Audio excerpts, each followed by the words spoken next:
My topic for today is the technique of ACL reconstruction.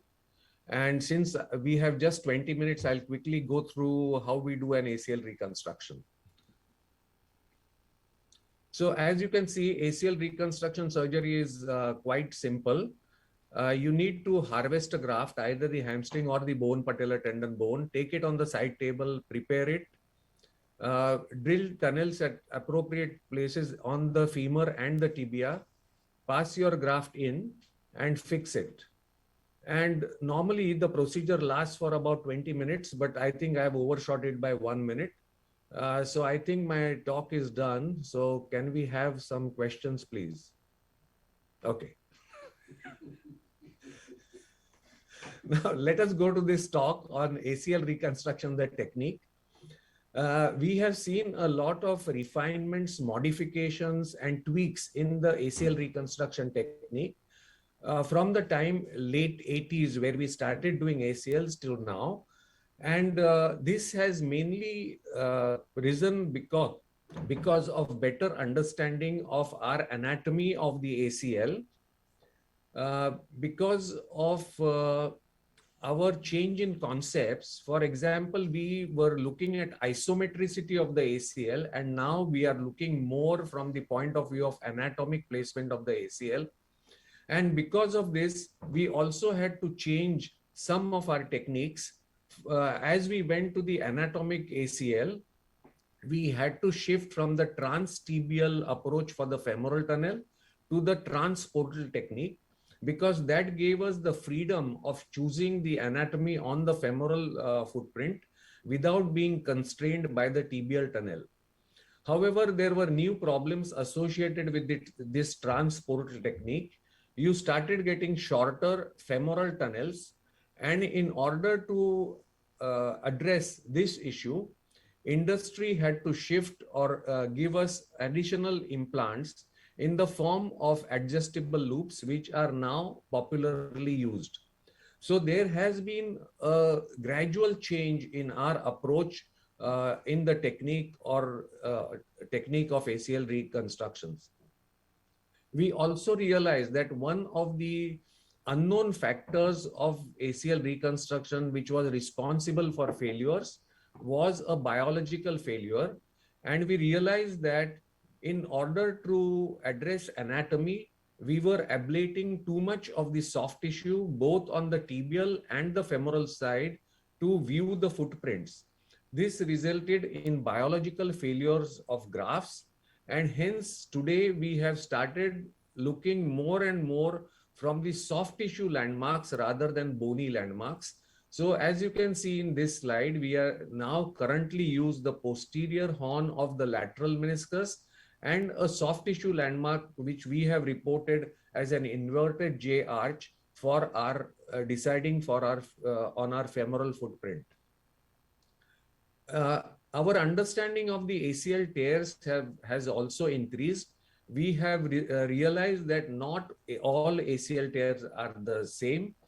You can have ACL tears where a significant amount of the ACL is intact, and you may have to do a single bundled reconstruction. And as you can see here, the Samba dance can be seen when you're doing a single bundled reconstruction. Over the years, we have also seen that we have gradually changed or varied our graft choices. In the late 80s and early 90s, the patellar tendon was the graft of choice and almost touted as the gold standard. We then shifted gradually to the hamstrings in the late half of the 90s. And this was predominantly because we realized that there were significant donor site morbidity issues associated with the patellar tendon. Of course, we learned from failures, and today in the last couple of years, we have now also looked at the central quadriceps tendon as a graft option in a significant number of cases, because we find that the type of collagen that one can get with a central quad tendon is far superior to the hamstring graft. In our technique of the ACL reconstruction, we follow the sequential steps so that no step is missed, and we try and keep the every step as super simple, and this is the KISS principle that we routinely use. So we start off by doing a diagnostic round. I think the diagnostic round before harvesting the graft is of paramount importance. I have seen a couple of surgeons miss this step and harvest the graft, but I think one can get invaluable information from this diagnostic round. One can see the type of ACL tear, and you know then the graft requirement. You can also probe various structures, and you can identify associated lesions that may require additional grafts, especially on the lateral side of the knee. If you had to do a PLC reconstruction or an anterolateral reconstruction, you may require an additional graft. In this case, you can see that the deep portion of the MCL can be visible, seen, and also the type of the remnant of the ACL. And therefore, the amount of graft can be pre-decided once you have done this diagnostic round. So you have two scenarios in this situation. In this case, you can see that there is a complete mid-substance rupture of the ACL. There is no stump that can be salvaged. And in this case, your graft requirement is going to be definitely more. You are look for a robust graft. Then in this situation where you find that there is a femoral detachment of the ACL, you can trim the nodule of the ACL, save majority of the remnant, and hence your graft requirement is going to be much less. And in this case, one can even use a doubled or a tripled semitendinosis to reconstruct your ACL ligament. Now, at this stage, one can also assess the notch. Notchplasty may be required in certain situations, especially in the chronically deficient ACL, where it is difficult to identify the femoral footprint. And in these cases, notchplasty may be done. Now, harvesting the graft should be done meticulously because you want to make sure that you get the entire width of the tendon as well as the length of the tendon. So I like to palpate the pes anserine on the medial side, locate the superior margin, separate the gracilis superiorly, and isolate the semitendinosus. Make sure that I remove all the vincula from the semitendinosus before I pass the tendon stripper. The semitendinosus, quadrupling the semitendinosus is quite simple, but sometimes you all may have to triple the semity, and this is a method by which we can use a tripled semitendinosus tendon. In recent years, it has been noticed that the hamstring tendon, when found to be inadequate, may be augmented with something like a polyester loop. However, one needs to do this with caution, as we have recently seen quite a few cases where patients have developed adverse reaction to this foreign material. We have now shifted to the central quad tendon in a fairly large number of cases where we feel that there is no ACL remnant which can be saved.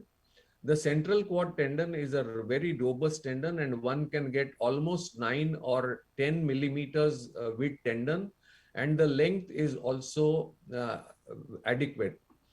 The change from the hamstring to the quadriceps tendon has been possible because of newer implant devices like the fiber tag, which allow you to give a secure fixation on the femoral side, and this is how the graft is prepared. So one can see that the robust width and the collagen quality of the quad tendon. One of the important steps of the ACL reconstruction is then tunneling. And the commonest mistakes that we have seen is on the femoral side. as can be seen, that femoral tunnel could be too far anterior or too far posterior, and hence to make sure that the femoral tunnel is at the anatomic footprint, one can use the transportal technique, either using a rigid transportal jig. However, when you use a rigid jig, you have to hyperflex the knee, and the fat pad may obliterate your vision, and therefore you have to end up sacrificing the fat pad when using the rigid transportal jig. We have therefore shifted to using flexible reamers, and the jig for this allows you to drill the femoral tunnel with the knee at 90 degrees of flexion, and the femoral, the fat pad, and even the ligamentum don't need to be excised, and this is favorable for a biologic uh, ACL reconstruction. The tibial side tunneling has been neglected or overlooked in many of the talks, and I feel it's extremely important to be sure that the tibial footprint also is at the anatomic place. As one can see in this, the tibial tunnel could be too far anterior or too far posterior. Here is an example of too far anterior placement of the tibial tunnel, and you can see that because of repeated impingement, the graft has already stretched out. In this case, the tibial tunnel is too far posterior, almost close to the PCL, and the location of the tunnel should have been anterior. You end up doing a vertical ACL, which is again biomechanically not right, and one can have early failures of these reconstructed ACLs. So you can also make errors on the tibial side by having a too medial or a too lateral placement of the tibial tunnel, encroaching on the articular cartilage and causing significant impingement as well as a painful knee because of inadequate range of motion. So when you are doing a tibial tunnel, you can take the medial tibial spine and the posterior horn of the lateral, posterior margin of the anterior horn of the lateral meniscus as your landmarks. If you feel that the tibial tunnel is at the ideal position, as you can see here, it's at the posterior margin of the anterior horn. I like to do serial dilatation in all these cases. So we start off with the K-wire and then go on to a 7 millimeter cannulated drill and gradually dilate this opening before we get a clearance. The idea behind this is that the tibial side bone is sometimes quite hard, especially in young athletes. And if you were to drill directly with the wide diameter drills, you can cause shattering of the tibial plateau. And hence, we strongly recommend serial dilatation whenever you are drilling the tibial side. If you feel that your tibial tunnel pin is slightly malpositioned, as in this case, you find that the tibial, the pin is slightly anterior, we keep it in place and drill the second pin so that the second pin does not go into the same track as the first pin. And this helps us in correct positioning on the tibial side.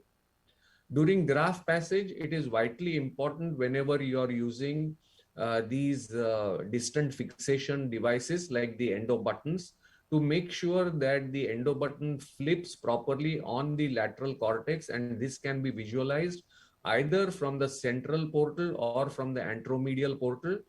And this is an important part of making sure that you have a secure fixation on the femoral side. So graft passage should be smooth. You should not be struggling too much with passage of the graft. Otherwise, soft tissue grafts like the hamstrings can be easily lacerated and lead to weakening of the graft during passage. So this is a very important step. So after I have done my drilling, I also use a dilator to smoothen the passage on the tibial side so that the graft passage is smooth. Once you have passed the graft, it is very important to have a relook into the knee to make sure that there is no debris which is in front of the ACL graft, as this can lead to a cyclops lesion or or impingement and restricted extension of the knee. And therefore one should make sure that anything in anterior to the ACL graft is cleaned up properly. This is a small joint shaver so that the graft is not damaged. You also extend the knee and flex the knee to make sure that there is no graft impingement before you fix the graft on the tibial side. So in short, or in summary, this is how we do an ACL reconstruction. We do minimum shaving of the ACL stump. We use a flexible reamer on the femoral side.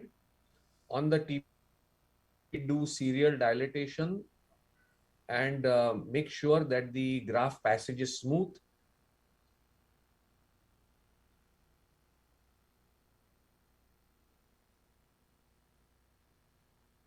And as you can see in this video, a majority of the ACL stump has been preserved. You can see that the fat pad is intact, the ligamentum mucosum is still there, and that is the graft which is inside without any impingement. So I think in summary, you want a strong graft which is anatomically positioned, avoiding impingement, preserving biology, and it is securely fixed. And we tend to call this the ABCD concept of ACL reconstruction, where you are reconstructing the ACL at the footprint, preserving the stump of the ACL, having a robust graft which is securely fixed, and we also address all the associated deficiencies that may be identified at the time of the diagnostic round. Thank you very much.